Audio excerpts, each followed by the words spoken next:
Hey guys, welcome to the NCEA Level 1 MCAT Prep Viewer question. Another question from Facebook. If you have any questions, pop it in the comment section below or in the Facebook page. And also don't forget to subscribe just to keep up with the latest content and the live tutorials. So let's get started with this question. What we've got a whole bunch of numbers and letters that we've probably got to simplify. And what are we doing? We got to find an expression for A in terms of B. So basically our final answer is going to look something like A with things around B. Numbers, that's what I'm guessing. Anyway, so let's get started. We've got 6A multiplied by 4A to the power of 4. And that's divided by 2A to the power of 3, which equals 27B6. So we've got to actually isolate A. And then once we isolate A, we can actually try and figure out what B is. So looking at this question at the moment, what we've got here is, I'm going to do the numbers first. So 6 times 4, get rid of this first. So 6 times 4 is going to give me 24. And then A times A to the power of 4 is going to give me A to the power of 5. Now, if you're wondering how I got that 5, remember that A actually has got a power of 1 by itself. And when you multiply two numbers with the same base, the powers actually get added up. So this is going to be A to the power of 5. Divided by 2A cubed. Now, if you've been watching this series, you know in this previous question we actually talked about this, where people make this mistake of writing 2A to the power of 3 as 2A cubed. And if you are one of those people that said 2A cubed, then you're actually incorrect, because remember that 2A cubed, there is actually a little 1 that's actually, it's 1 is the power of 2 and 1 is also power of A, which means we're going to get 2 to the power of 1 times 3 and A to the power of 1 times 3. So we're going to get 2 to the power of 3, A cubed. 2 to the power of 3 is 8. So we're going to get 8A cubed for the denominator. And all of this is equal to 27B to the power of 6. Now, 24 divided by 8, we can simplify that to just being 3 in the numerator. And of course, A to the power of 5. So we've got A to the power of 5 divided by A cubed. That's going to be A squared, because remember you subtract the powers when you're actually dividing when the bases are the same. So what we have here is 3A squared equals 27B to the power of 6. Now, doing a bit more work. So we've got A squared equals 27B to the power of 6 divided by 3, and 27 divided by 3 can be written as just 9.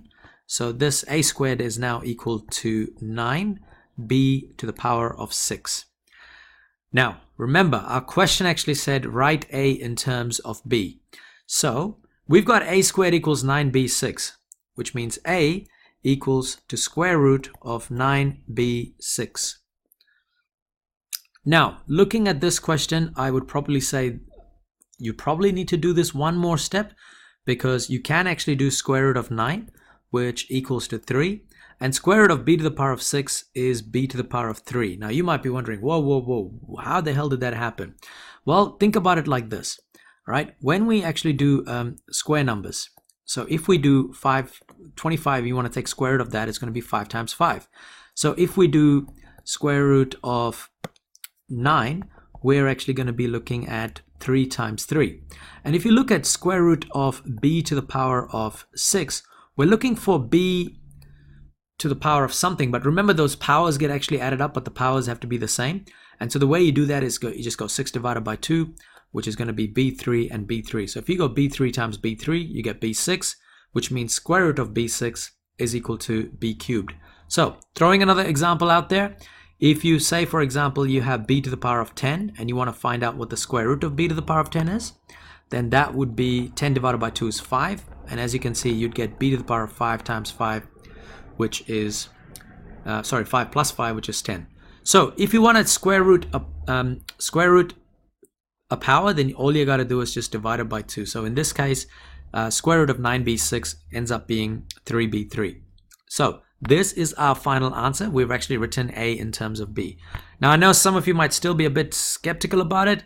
There are some videos, I'll see if I can actually put a link on the description about this type of questions, but majority of those types of questions comes in level 2.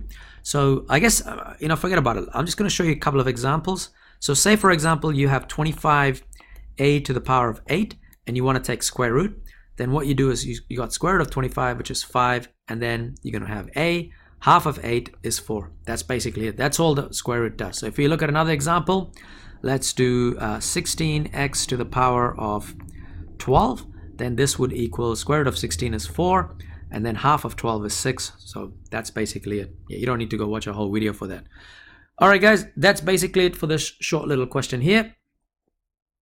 As always, don't forget to like and share this video, and also subscribe to keep up with the latest content. There should be some playlists coming up for you guys. Please check them out. There's a lot of good revision material there. And that's it for this video. So thank you for watching.